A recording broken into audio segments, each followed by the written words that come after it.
The hidden reason black people don't like green bean casserole but white people do. The real reason is shocking and actually started years ago. Let's start with the 1980s. Fluorescent lights hum overhead in a quiet office break room somewhere in America. The long folding table is covered in aluminum trays, plastic bowls, and Tupperware containers. Everybody brought something. Fried chicken, potato salad, deviled eggs, and Jell-O mold that jiggles just a little too much. And right in the center of that table sits a dish that tells a deeper story than most people realize. Green bean casserole.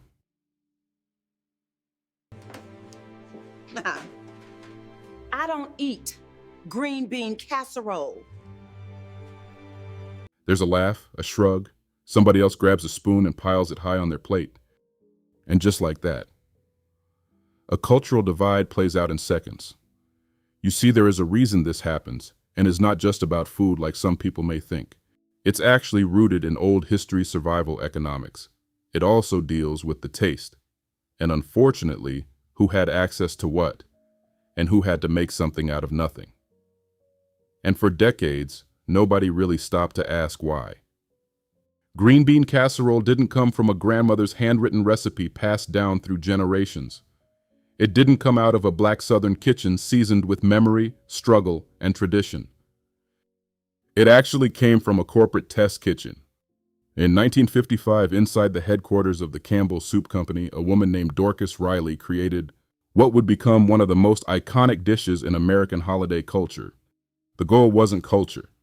It wasn't flavor. It was convenience. The recipe was simple: canned green beans, cream of mushroom soup, fried onions from a can, mix it, bake it, done. There was no fresh herbs, no layering of spices, no slow cooking, and no generational technique. It was designed for speed, affordability, and mass appeal.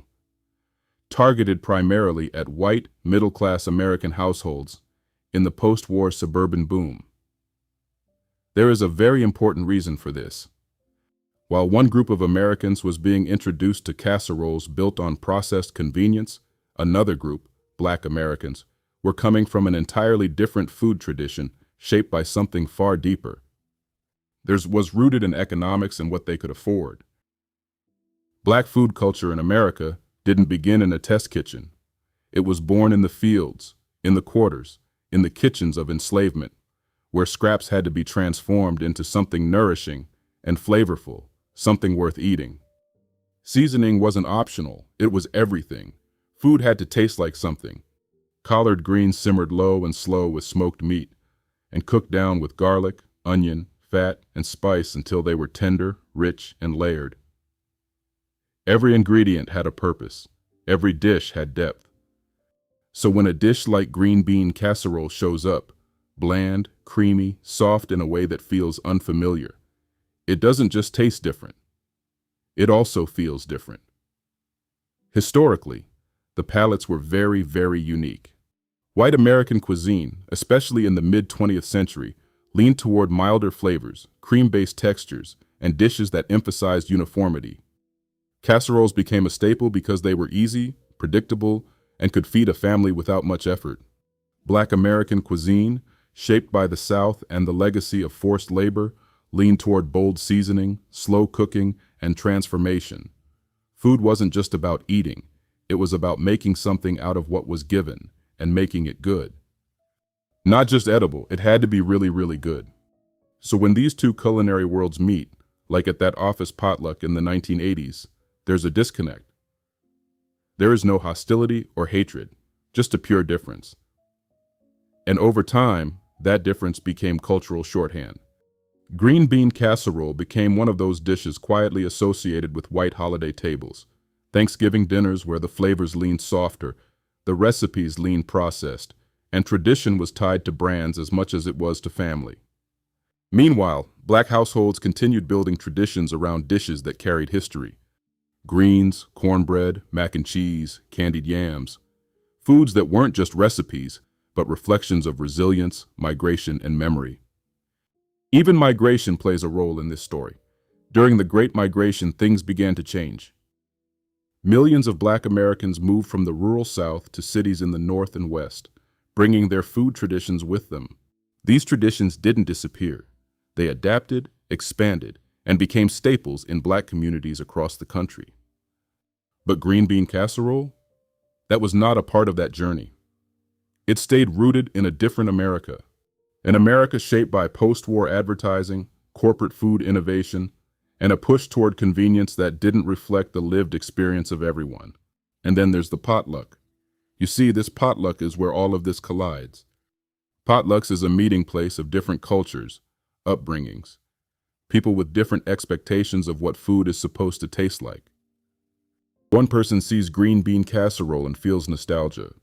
Another sees it and thinks, no seasoning.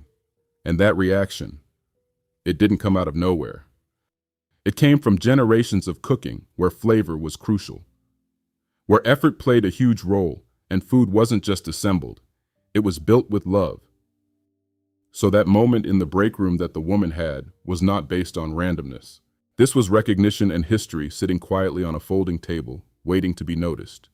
And for those who understand it, that one sentence says everything. I don't eat green bean casseroles. And this doesn't have anything to do with being trendy or trying to deliberately be funny, but for Black folks, it simply doesn't reflect the way they were taught food should taste. Scope News tells the truth. Here are the facts. Green bean casserole was created in 1955 by Dorcas Reilly at the Campbell Soup Company as a quick, affordable recipe using canned ingredients. Its popularity grew through mid-century advertising and became a staple in many white American households. Black American food traditions, however, were shaped by slavery, Southern agriculture, and the need to create deeply flavored meals from limited resources. These different historical paths help shape distinct palates, cooking methods, and cultural expectations around food that still show up today in everyday moments like potlucks and holiday dinners. Legal disclaimer. This content is for educational, informational, and entertainment purposes only. It is intended to explore cultural, historical, and social dynamics surrounding food traditions in the United States.